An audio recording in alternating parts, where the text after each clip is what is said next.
ఎవరు అనేది మనకు వద్దు. మన బ్యాక్గ్రౌండ్తో మనకి పని ఏంటి? మనకు కావాల్సిన బైబిల్తో పని తప్ప నా బ్యాక్గ్రౌండ్తో మీకు పని అండి. ఇప్పుడు నా ఊరేంటో మీకు తెలియాలా, నా డేట్ ఆఫ్ బర్త్ ఏంటో మీకు తెలియాలా, నా కులం ఏంటో మీకు తెలియాలా, నా ఊరేంటో మీకు తెలియాలా? అవసరం లేదు. మరి ఏం కావాలి మీకు? నేను చెప్పే మాటలు కావాలి. నేను చెబుతున్న మాటలు బైబిల్లో ఉన్నాయా? అది కావాలి. బైబిల్ అనుసారంగా ఉందా లేదా? అది మనకు అవసరం. ఎందుకు మాట చెప్తున్నాడు? కొంతమంది ఏంటంటే వీళ్ళు ఎవరండి, ఫలానా వాళ్ళండి, మనం వెళ్ళకూడదండి, ముందే డిసైడ్ అయిపోతారు, ముందే ఫిక్స్ అయిపోతారు. వీళ్ళు వెనకాల ఎవరున్నారండి? మళ్ళీ చెప్తున్నాడు కదా, సంస్థలను బట్టి దయచేసి వాక్యాన్ని వినే ప్రయత్నం మీరు ఎప్పుడూ చేయకండి. సత్యాన్ని బట్టి మాత్రమే వాక్యాన్ని వినే ప్రయత్నం చేయండి. నేర్చుకోవాల్సిన వాడికి ఉండవలసిన మొదటి లక్షణం అది. అంతకు యేసుక్రీస్తు ఎవరు? ఒకసారి యేసు ప్రభుని గురించి బైబిల్ ఏం చెప్తుంది? బైబిల్ ఏం చెప్తుంది? ఓకేనా? ఇప్పుడు వీళ్ళందరి అభిప్రాయాలు చూసాం. ఇప్పుడు బైబిల్ అభిప్రాయం, బైబిల్ ఏం చెప్పింది అనేది మనకు ముఖ్యం కాబట్టి ఒకసారి బైబిల్ దగ్గరికి వెళ్ళే ప్రయత్నం చేద్దాం. బైబిల్లోకి వెళ్ళిపోదాం. యేసు ప్రభువుని గురించి బైబిల్ ఏం చెప్తుందో మొట్టమొదట బైబిల్లో పరలోకపు తండ్రి ఉన్నాడా? ఉన్నాడు. ఆయన ఏం చెప్తున్నాడో యేసు ప్రభు గురించి, ఆయన సాక్ష్యాన్ని చూద్దాం, తండ్రి సాక్ష్యాన్ని చూద్దాం, యెహోవా దేవుడు సాక్ష్యాన్ని చూద్దాం. యేసు ప్రభు గురించి ఏమంటున్నాడో మత్తయి సువార్త 3వ అధ్యాయం, ముందుగా మత్తయి రాసిన సువార్త 3వ అధ్యాయం, మత్తయి రాసిన సువార్త 3వ అధ్యాయం 17వ వచనం. మత్తయి సువార్త 3వ అధ్యాయం 17వ వచనంలో ఇదిగో ఈయనే నా ప్రియ కుమారుడు, ఈయనే నా ప్రియ కుమారుడు, ఈయన యందు నేను ఆనందించుచున్నానని ఒక శబ్దము ఆకాశము నుండి వచ్చెను. ఈయనే నా ప్రియ కుమారుడు అంటున్నాడు. ఎవరు? తండ్రి. ఎక్కడున్నాడు ఆయన? ఆయన పరలోకంలో ఉన్నాడు. తండ్రి అయిన దేవుడుగా ఆయన పరలోకంలో ఉన్నాడు. కుమారుడుగా యేసుక్రీస్తు ఎక్కడున్నాడు? భూమి మీద ఉన్నాడు. పరిశుద్ధాత్మ పావురము వలె యేసు ప్రభుల వారి మీదకి దిగింది. ఆకాశంలో నుంచి తండ్రి మాట్లాడుతున్నాడు. పరిశుద్ధాత్మ ఆయన పావురాకారంలో యేసు ప్రభుల వారి మీద ఉన్నాడు. యేసు ప్రభుల వారు భూమి మీద ఆ యోర్దాను నదిలో యోహాను గారి ముందు కనబడతారు. ఇక్కడ ఎంత మంచి సందర్భం, ఎంత చక్కటి సంఘటన అంటే ఇది. ఒకే సమయంలో ముగ్గురు మనకు కనబడుతున్నారు. చూసారా? అర్థమవుతుంది? ఒకే సమయంలో ముగ్గురు. తండ్రి ఆయన పరలోకంలో ఉన్నాడు, యేసుక్రీస్తుల వారు భూమి మీద శరీరధారిగా ఉన్నాడు, పరిశుద్ధాత్మ పావురం వలె ఆకారంలో. అంటే తండ్రి ఆయన కనబడుతున్నాడు, యేసుక్రీస్తుల వారు ఇక్కడ శరీరధారిగా ఉన్నాడు, పరిశుద్ధాత్మ పావురాకారంలో ఆయన మీదకి వచ్చేసాడు. అంటే ఇక్కడ ముగ్గురు ఎట్ ఏ టైం మనకు వేరువేరుగా చక్కగా మనకు కనబడుతున్నట్లుగా మనం చదువుకుంటున్నాం. ఓకే, ఇందులో మనకు అవసరమైన స్టేట్మెంట్ ఏంటి? తండ్రి స్వయంగా ఏమంటున్నాడు యేసుప్రభుల వారిని? ఇదిగో ఈయనే నా ప్రియమైన కుమారుడు అన్నాడు. ఓకే, ఇది తండ్రి ఇచ్చిన స్టేట్మెంట్ యేసుప్రభు గురించి. ఎవరిటైనా దేవుని కుమారుడు, తండ్రి కుమారుడు లేదా దేవుని కుమారుడు. ఒకటి. రెండు, యేసుప్రభుల వారిని ఆయన్ని అడుగుదాం, ఏమయ్యా నువ్వెవరు, ఏమనుకుంటున్నావు, ఏం చెప్తావు నీ గురించి అని యేసుప్రభుని అడిగితే, యేసుప్రభు బ్రతుకుండగా ఆయన తన గురించి ఏమని చెప్పుకున్నాడో, ఏమని బోధించాడో ఒకసారి ఆయన మాటల్లోనే మనం చూసినప్పుడు యోహాను సువార్త 18వ అధ్యాయం 37వ వచనం. అందుకు పిలాతు, నీవు రాజువా? ఆయనను అడగగా యేసు, నీవన్నట్టు నేను రాజుని, సత్యమును గుర్చి సాక్ష్యం ఇచ్చుటకు నేను పుట్టి తిని, ఇందు నిమిత్తమే ఈ లోకమునకు వచ్చి తిని అన్నాడు. యేసు ప్రభు చెప్పిన మాట మనకు కావాలి. ఆయన తన గురించి తను ఏం చెప్పుకున్నాడు? 19వ అధ్యాయం 7వ వచనం. 19వ అధ్యాయం 7వ వచనం. అందుకు యూదులు మాకొక నియమము కలదు, తాను దేవుడి కుమారుడనని ఇతడు చెప్పుకొనెను గనుక, తాను దేవుని కుమారుడునని చెప్పుకొనెను గనుక. ఏం చెప్పుకున్నాడట యేసు ప్రభు తన గురించి తాను ఏమని చెప్పుకున్నాడు? తన గురించి తను ఏమని క్లెయిమ్ చేసుకున్నాడట ఉన్నంతకాలం? నేను దేవుని కుమారుడను. తండ్రి ఏమన్నాడు? ఇదిగో ఈయన నా ప్రియమైన కుమారుడు. యేసు ప్రభుల వారు కూడా ఏమని చెప్పుకుంటున్నాడట తన గురించి? నేను దేవుని కుమారుడను అని చెప్పుకున్నాడట. ఓకే, ఇప్పుడు తండ్రి స్టేట్మెంట్ చూసాం, యేసు ప్రభుల వారి స్టేట్మెంట్ చూసాం. నెక్స్ట్ శిష్యులు, అపోస్తల స్టేట్మెంట్. అపోస్తలులో పేతురు గారు, ఆయన మొదటివాడు లేకపోతే పెద్దవాడు, అగ్రగణ్యుడు అని అనుకుంటే ఒకసారి పేతురు గారు ఏమని మాట్లాడుతున్నారు యేసు ప్రభుల వారి గురించి చూద్దామా? మత్తయి సువార్త 16వ అధ్యాయం, మత్తయి రాసిన సువార్త 16వ అధ్యాయం. యేసు ప్రభుల వారు ఫిలిప్పుదైనటువంటి కైసరియా ప్రాంతాలకు వచ్చినప్పుడు మనిషి కుమారుడు ఎవరని చెప్పుకుంటున్నారు అని చెప్పి శిష్యులను అడిగాడు. అప్పుడు శిష్యులు వచ్చి చెప్తున్నారు, అయ్యా మీ గురించి ఏలియా అంటున్నారయ్యా కొంతమంది, మరికొంతమంది బాప్తిస్మిచ్చి యోహాను అని చెప్పేసి కొంతమంది అంటున్నారయ్యా, మరికొంతమంది ఇర్మియా అంటున్నారు. ఇదన్నీ కూడా మనుషుల యొక్క అభిప్రాయాలు. అంటే యేసు ప్రభు ఎవరని చెప్పుకుంటున్నారంటే కొందరేమో ఏలియా అని, కొందరేమో బాప్తిస్మిచ్చి యోహాను అని, మరికొందరేమో ఇర్మియా అని చెప్పుకుంటున్నారని మొత్తానికి ఈ విషయాన్ని యేసు ప్రభుకు చెప్పారు. అప్పుడు యేసు ప్రభు అంటున్నాడు, సరేలే వారి సంగతి పక్కన పెట్టండి, ఇంతకు ముందు మీరేమనుకుంటున్నారు? బాగుందా లేదా? వాళ్ళు ఏమనుకుంటున్నారు అని అడిగినప్పుడు ఏలియా, ఇర్మియా, యోహాను అని చెప్పారు.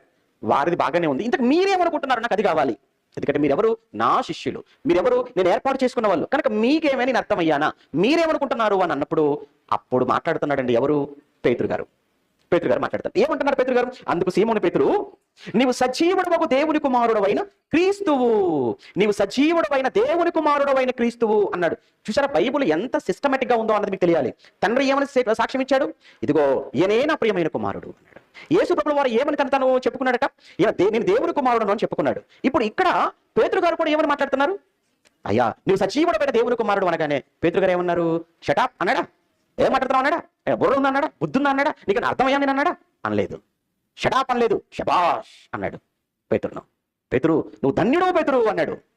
పరలోకములో ఉన్నటువంటి తండ్రి నీకు ఈ సంగతి బయలుపరిస్తేనే తప్ప నరులెవరూ నీకు బయలుపరచలేదు. అంటే ఎవరు తెలియచేశారన్నమాట పేతురు గారికి ఈ సంగతి? పరలోకపు తండ్రి నీకు బయలుపరిచాడు. అందుకే నువ్వు చెప్పగలిగావయ్యా నేను దేవుని కుమారుడనని. ఎంత బాగుందో తెలుసు కదండి. బైబిల్ ఎక్కడ కూడా తప్పులు ఉండవండి. మనం అర్థం చేసుకోవడంలో తప్ప బైబిల్లో తప్పులు అసాధ్యం అండి.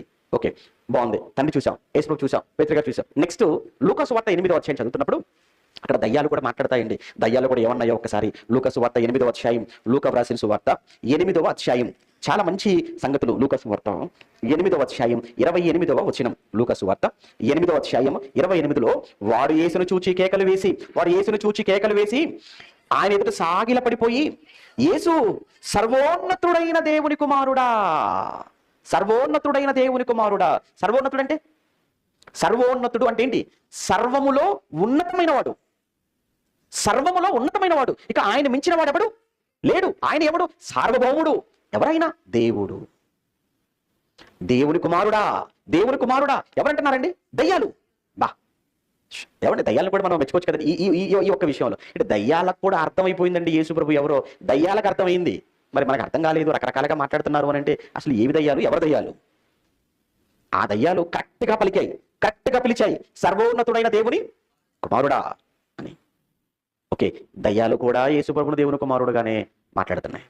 ఇక చివరిగా అంటే యేసు ఎవరు అన్న విషయాన్ని గురించి మాట్లాడుతున్నప్పుడు, యేసు ఎవరైనా బైబిల్ చెబుతుంది అన్న విషయాన్ని గురించి మనం మాట్లాడుతూ అలా ముందుకు వెళ్ళిపోతే, ఇంకా ఒకసారి శతాధిపతి యేసు ప్రభువులో చనిపోతారు కదా, సిలువలో చనిపోయినప్పుడు ఆ సిలువకు దగ్గరగా ఉన్నటువంటి శతాధిపతి ఒక ఆయన యేసు ప్రభుని చూచి ఏమని తెలుసుకున్నాడో, అతను ఏమని మాట్లాడుతున్నాడో మత్తయి సువార్త 27వ అధ్యాయం, మత్తయి సువార్త 27వ అధ్యాయం, మత్తయి వ్రాసిన సువార్త 27వ అధ్యాయము 54వ వచనం. మత్తయి సువార్త 27వ అధ్యాయం 54వ వచనంలో శతాధిపతియు మరియు అతనితో కూడా యేసుకు కావలి ఉన్నవారును భూకంపమును జరిగిన కార్యములన్నిటినీ చూచి మిక్కిలి భయపడి నిజముగా ఆయన దేవుని కుమారుడని చెప్పుకున్నది. శతాధిపతి కావచ్చు, మిగిలిన వాళ్ళందరూ కూడా జరిగిన కార్యాలు ఏం జరిగాయి అడుగుతున్నారండి. యేసు ప్రభు చనిపోయాడు, ఏం జరిగింది ఆ రోజు? యేసు ప్రభు శిలువలో ప్రాణం విడిచాడు, ఏం జరిగింది? యేసు ప్రభుల వారు శిలువలో ఆయన ప్రాణము విడిచిన మరుక్షణం ఏం జరిగాయి? ఆకాశంలో మార్పు, భూమి మీద మార్పు, దేవాలయంలో మార్పు. ఆకాశంలో ఏ మార్పు? ఆకాశంలో సూర్యుడు ఏమైపోయాడట? అదృశ్యుడైపోయాడట. సూర్యుని చీకటి ఏం చేసిందట? కమ్మింది, అంతా చీకటి. ఆకాశంలో మార్పు. భూమి మీద ఏమైపోయింది? భూమి కంపించింది, భూకంపం వచ్చేసింది, బండలు బద్దలైపోయాయి. ఇక్కడ భూమి మీద జరిగిన మార్పు. 3 అక్కడ ఏం జరిగిందట? దేవాలయంలో తెర ఏమైపోయింది? చిరిపై నుండి క్రింద చిరిపోయింది. ఏంటండి? ఆకాశంలో సూర్యుడిని చీకటి రావటం ఏంటి, కమ్మేయటం ఏంటి, భూమి బద్దలైపోవటం ఏంటి, బండలు బద్దలైపోవటం ఏంటి, సమాధులు తెరవబడటం ఏంటి, దేవాలయంలో తెర చిరిగిపోవటం ఏంటి, ఇవన్నీ జరిగిన పరిణామాలన్నిటిని బట్టి వాళ్ళకి అర్థమైపోయింది, ఇతను సామాన్యుడు కాదు, ఇతను ఎవరు? దేవుని కుమారుడు. ఓకే, అంటే యేసు ఎవరు అంటే హిందువులు ఒకటి చెప్పారు, ముస్లింలు ఒకటి అన్నారు, తర్వాత నాస్తికులు ఒకటి చెప్పారు, యూదులు ఒకటి చెప్తున్నారు, క్రైస్తవులు రకరకాలుగా మాట్లాడుతున్నారు. కానీ బైబిల్ ఏం చెప్పింది అన్న విషయాన్ని మనం ఆలోచించినప్పుడు బైబిల్ తండ్రి అయిన దేవుడు కానీ, యేసుప్రభుల వారు కానీ, పేతురు గారు కానీ, ఆ తర్వాత దయ్యాలు కానీ, చివరి శతాధిపతి కానీ ఏమని మాట్లాడినట్టుగా మనం చూసాం? దేవుని కుమారుడుగా. ఓకే, ఇందులో రెండో మాట ఏంటంటే అసలు ఆయన ఎప్పటి నుంచి ఉన్నవాడు, ఏంటి ఇతను ఉనికి ఏంటి అంటే దేవుని కుమారుడు అనగా చాలా మందికి ఉన్న మరొక తప్పుడు అభిప్రాయం ఏంటంటే, అంటే మరియమ్మ గర్భాన్న పుట్టాడు కదా, మరియమ్మ గర్భం నుంచి వచ్చాడు కదా, మరి మరియమ్మ గర్భం నుంచి వచ్చాడు కనుక అక్కడి నుంచే ఆయన కుమారుడుగా ఆయన ఉన్నవాడా? చాలా మంది యేసుప్రభు చరిత్ర మాట్లాడాలంటే మరియమ్మ గర్భం నుంచి వచ్చినప్పటి నుంచే మాట్లాడతారు. అంటే 2000 సంవత్సరాలనే మాట్లాడతారు. అది శరీరధారిగా వచ్చి 2000 సంవత్సరాలు. కానీ శరీరధారిగా రాకమునుపు ఆయన లేడా? ఆయన ఉనికి ఆయన లేడా? ఉన్నాడా? ఏమై ఉన్నాడు? ఎక్కడున్నాడు? నిజంగా అంతకు ముందు కూడా ఉన్నవాడేనా అన్న విషయాన్ని మనం బైబిల్ నుంచి మరలా మనం చూస్తుంటే ఆయన ఉనికి ఎప్పటి నుంచి ఆయన ఉనికి కలిగిన వాడుగా కనబడతాడు అని ఒక్కసారి బైబిల్ మనం చూస్తుంటే, ముందుగా యోహాను సువార్త 17వ అధ్యాయం, యోహాను సువార్త 17వ అధ్యాయం 5వ వచనంలో యేసుప్రభుల వారి స్వయంగా తండ్రికి విజ్ఞాపన చేస్తున్నాడు. యేసుప్రభుల వారి స్వయంగా తండ్రికి ప్రార్థన చేస్తూ యోహాను సువార్త 17వ అధ్యాయం 5వ వచనంలో, తండ్రి, ఆ పదం చూడండి, తండ్రి లోకము పుట్టక మునుపు నీ యొద్ద నాకు ఏ మహిమ ఉండెనో. అంటే ఏం చెప్తున్నాడు యేసుప్రభు తండ్రితో? తండ్రి లోకము పుట్టక మునుపు నీ యొద్ద నేను ఉన్నాను. ఆ పదం చూడండి, అక్కడ లోకం పుట్టక మునుపు నేను ఎక్కడున్నాను? నీ యొద్ద నేను ఉన్నాను కదా. అంటే యేసుప్రభు ఎప్పటి నుంచి ఉన్నాడు అనమాట? యేసుప్రభు ఎప్పటి నుంచి ఉన్నవాడు? లోకం పుట్టక ముందు నుంచి ఉన్నవాడు. లోకం పుట్టక మునుపు ఎక్కడ ఉన్నవాడు? తండ్రి యొద్ద ఉన్నవాడు. తండ్రి ఎక్కడ ఉన్నాడు? పరలోకమందున్న మా తండ్రి. తండ్రి పరలోకంలో ఉంటే పరలోకములో ఉన్న తండ్రి యొద్ద ఎవరున్నారట? యేసుప్రభు ఉన్నాడట. నిజంగానేనండి, ఈ లోకం పుట్టక ముందు ఉన్నాడు యేసు.